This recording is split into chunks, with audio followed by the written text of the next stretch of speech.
നമസ്കാരം. അബ്ദുൾ റഹീം ഇതൊരു നല്ല പേരാണോ അല്ലെങ്കിൽ ഒരു മോശം പേരാണോ? എന്തായാലും ഇപ്പോൾ കേരളത്തിൽ ചില രക്തം കുടിക്കുന്ന രക്തരക്ഷസുകൾക്ക് എന്തായാലും ഇപ്പോൾ കുറച്ച് ദിവസത്തിന് രക്തം കുടിക്കാൻ ഒരു പേരായി. അല്ലെങ്കിലും അങ്ങനെയാണല്ലോ, ഈ പേരും ഈ മതവും കിട്ടിക്കഴിഞ്ഞാൽ ഇവർക്ക് കുറച്ച് കാലത്തേക്ക് വളരെ സന്തോഷമാണ്. ഇനി കഥ പറയാം. അബ്ദുൾ റഹീം സൗദിയിൽ ഡ്രൈവറായിരുന്ന അബ്ദുൾ റഹീം 2006 സൗദി അറേബ്യയിലെത്തുന്നു. ഏതോ ഒരു ഡിസേബിൾ ആയ ഒരു കുട്ടിയെ നോക്കാനായിരുന്നു അദ്ദേഹത്തിന് കിട്ടിയ ജോലി. അബദ്ധവശാൽ എന്തോ കുട്ടി ഇയാളുടെ അടുത്ത് കൊല്ലപ്പെട്ടു എന്നാണ് പറയുന്നത്.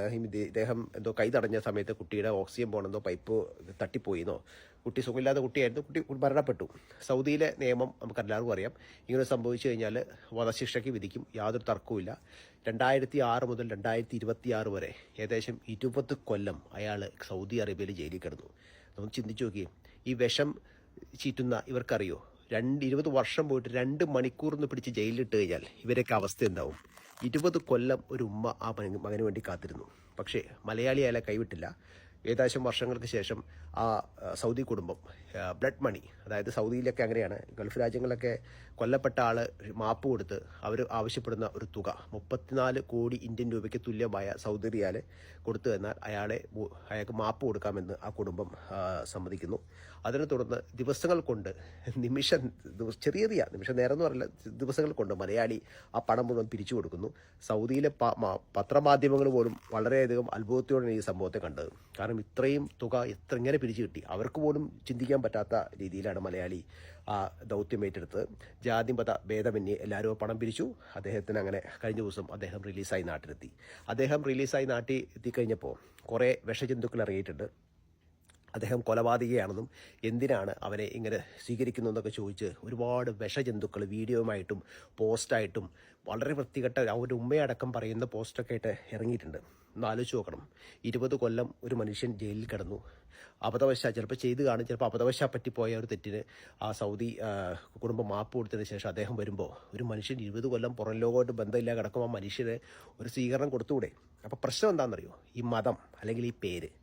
ഇതൊരു സുകുമാരനോ സെബാസ്റ്റ്യനോ ആയിരുന്നെങ്കിൽ ഇവിടെയൊന്നും ഇത്രയും വലിയ പ്രശ്നമുണ്ട്.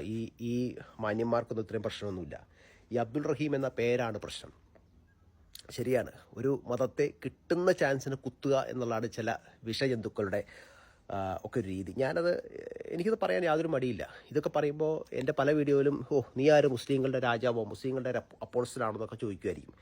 ഞാൻ ഒരു മനുഷ്യനെ നല്ലവനെന്ന് കണക്കാക്കുന്നതേ സത്യം പറഞ്ഞാൽ അവൻ്റെ പണമോ അവൻ്റെ ഭയങ്കര കാരുണ്യമൊന്നും കണ്ടിട്ടല്ല. സ്വന്തം മാതാപിതാക്കളെ എങ്ങനെ സംരക്ഷിക്കും എന്ന് നമ്മൾ നോക്കും. ഒരു മനുഷ്യൻ അവൻ്റെ മാതാപിതാക്കളോട് എങ്ങനെ പെരുമാറും, ഒരു വാർദ്ധക്യത്തിൽ അവരെ സംരക്ഷിക്കുമോ, ഇനി അവരെ നോക്കുന്നോ എന്നൊക്കെ നോക്കും. ഒരു വിഭാഗം, അതായത് ഈ മുസ്ലിം വിഭാഗം എന്നുള്ളത് സത്യം പറയാം, ഞാൻ എൻ്റെ മനസ്സിൽ നിന്നാണ് പറയുന്നത്. നിങ്ങൾ ഇന്നേ വരെ ഏതെങ്കിലും ഒരു വീഡിയോയോ ഏതെങ്കിലും കേസോ ഉപ്പയെ ചവിട്ടിപ്പുറത്താക്കി ഉമ്മയെ ചവിട്ടിപ്പുറത്താക്കി എന്ന് കേട്ടിട്ടുണ്ടോ?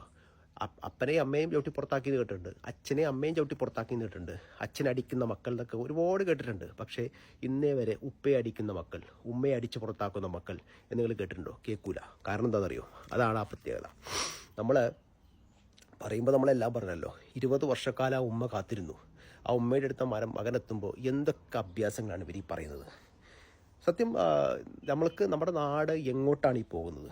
ഇത്രക്കാത്രം വിഷം തുപ്പാൻ നിങ്ങളോട് എന്തൊക്കെയാണ് ഒരു മതം ചെയ്തത്? ഞങ്ങൾ ആലോചിച്ച് നോക്ക്. നമ്മുടെ നാട്ടിലെ ഈ മുസ്ലിം വിഭാഗത്തെ കുറ്റം പറയുന്ന ആളോട് ചോദിക്കാനുള്ളത്, നമ്മുടെ നാട്ടിലെ ഏതെങ്കിലും തമാശ പറഞ്ഞാൽ മൂത്രമൊഴിച്ച തെറിച്ച ബന്ധം ഗൾഫിലില്ലാത്തവനുണ്ടോ? ഈ പറയുന്ന വിഷജന്തുക്കൾ ഇപ്പോൾ ഈ യൂറോപ്പിലും ഈ കാനഡയിലും ഓസ്ട്രേലിയയിലും ഈ ന്യൂസിലാൻഡിലൊക്കെ വന്നിട്ട് ഒരുപാട് വായിട്ടലക്കുന്ന എൻ്റെ ആത്മാർത്ഥ സുഹൃത്തുക്കളുണ്ട്. അവരോടൊക്കെ ഞാൻ തർക്കിക്കും. കാരണം ഇവരൊക്കെ കുറേ കാലം ഗൾഫിലൊക്കെ കാത്തിരുന്ന് ഗൾഫിൽ നിന്ന് കാശൊക്കെ ഉണ്ടാക്കി. കാരണം ഇങ്ങനെയുള്ള രാജ്യത്തേക്ക്, ഈ പാശ്ചാത്യ രാജ്യങ്ങളിലേക്ക് നമ്മൾ വരണമെങ്കിൽ നമുക്ക് ഒരുപാട് പ്രൊസീജിയറുണ്ട്. ഇതൊന്നും ഇല്ലാതെ ഒരു വിസയുടെ മുകളിൽ ഈ ഗൾഫ് രാജ്യത്തെത്തി കാര്യം പട്ടിയെപ്പോലെ പണിയെടുത്തു എന്നൊക്കെ പറയും. ശരിയാണ്, അവിടെ അത്ര വിലയൊന്നുമില്ല. പക്ഷേ നമുക്ക് ജോലി ചെയ്യാനുള്ള സൗകര്യങ്ങളൊക്കെ അവിടെ ചെയ്തു തന്ന് ബിസിനസ് ചെയ്യാനുള്ള സൗകര്യം 5 പൈസ ടാക്സ് പോലും ഇല്ല. അതോർക്കണം, 5 പൈസ ഒരു ടാക്സ് മേടിക്കുന്നില്ല. കിട്ടുന്ന പണം മുഴുവൻ നാട്ടിലയച്ച് കുടുംബത്തെ ഫാമിലിയൊക്കെ അവിടെ ജോലിയെടുത്ത് സമ്പാദിച്ച് അവസാനം കുറേ ആൾക്കാർ നാട്ടിൽ പോവും, നാട്ടിൽ പോവും, കുറേ ആൾക്കാർ വേറെ രാജ്യങ്ങളിലേക്ക് മൈഗ്രേറ്റ് ചെയ്യും. ഇതൊക്കെ പോയി കഴിഞ്ഞാൽ ഇവർക്ക് ഇളക്കാൻ തുടങ്ങും. അല്ലെങ്കിൽ ഇവരൊക്കെ ഇളക്കം സ്വന്തം കള്ളുടിക്കുമ്പോൾ റൂമിൽ മാത്രമേ ഉള്ളൂ, റൂമിൽ മാത്രമേ ഇവരെ കുറ്റം പറയുള്ളൂ, പുറത്തേക്ക് ഇറങ്ങി പറയില്ല. ഈ പുറത്തെത്തി കഴിഞ്ഞാൽ ഈ വിഷം തീട്ടലാണ്. ഇതേ അവസ്ഥയാണ് ഇപ്പോൾ നാട്ടിൽ കടന്നുകൊണ്ടിരിക്കുന്നത്. ഒരു മനുഷ്യൻ 20 ആലോചിച്ച് 20 കൊല്ലാണ് അയാൾ അകത്ത് കിടന്നത്. ആ 20 കൊല്ലം കഴിഞ്ഞാൽ പുറത്തെത്തുമ്പോൾ എന്തിനാണ് ആ മനുഷ്യരോട് ഇത്രയും വൈരാഗ്യം? അയാൾക്ക് നിങ്ങൾ ഈ പറയുന്ന പോലെ 5 പൈസ കൊടുത്തിട്ടുണ്ടാവില്ല, അങ്ങനെ കൊടുത്തോണ്ടിരിക്കുന്നത് പറയൂല. ജാതി മത ഭേദമന്യേ അയാളെ സഹായിച്ചു, അയാൾ പുറത്തെത്തി. ഇനി എങ്ങനെയെങ്കിലും അയാൾ ജീവിച്ചോട്ടെ, കുറച്ചു കാലം അയാൾ ഉമ്മയെടുത്തിരുന്നോട്ടെ. അതിന് രക്ഷിതാക്കളുടെ വേദനയും സ്നേഹമൊക്കെ ഈ വിഷം കിട്ടുന്നവർക്ക് അറിയൂ അല്ലേ? ഞാൻ സത്യം പറയാലോ, ഏറ്റവും കൂടുതൽ കാരണവന്മാരെ നോക്കാത്ത ഒരു വർഗ്ഗം ഞങ്ങളുടെ നസ്രാണി വർഗ്ഗമാണ്, ഞാനടക്കം ഉള്ള നസ്രാണി വർഗ്ഗമാണ്. അതുകൊണ്ടാണല്ലോ കോട്ടയത്തും എറണാകുളത്തൊക്കെ ഇഷ്ടംപോലെ വൃദ്ധസദനങ്ങൾ പൊങ്ങുന്നത്. കുറേ പേര് തെറി പറയായിരിക്കും ഇതിനിടയിൽ വന്നിട്ട്. നമുക്കറിയാം, ഇപ്പോൾ സ്വന്തം അച്ഛൻ അമ്മ, ഒരു മനുഷ്യരുടെ ബ്ലഡ് റിലേഷൻ എന്ന് പറഞ്ഞാൽ അച്ഛൻ അമ്മ സഹോദരങ്ങൾ, അല്ലാന്നുണ്ടെങ്കിൽ ഒരു മനുഷ്യരിക്കും 4 അപ്പനും അമ്മയാണ്, 2 ജോഡിയാണ്, അപ്പൻ അമ്മ സ്വന്തം, അമ്മായിയപ്പൻ അമ്മായിയമ്മ. ഒരു മനുഷ്യൻ്റെ അച്ഛനും അമ്മയും ആ ഒരു ഘട്ടത്തിൽ പെടും.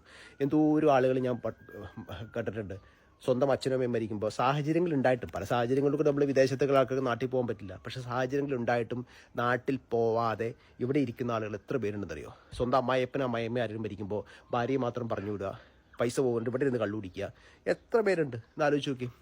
ഈ വക ചറ്റകൾക്കൊന്നും ഇത് പറഞ്ഞാൽ മനസ്സിലാവില്ല. അപ്പോൾ ആ ഉമ്മയുടെ വികാരമെങ്കിലും മനസ്സിലാക്കിയിട്ട് ഇനിയെങ്കിലും ഒന്ന് മനുഷ്യനായി ജീവിച്ചുകൂടെ?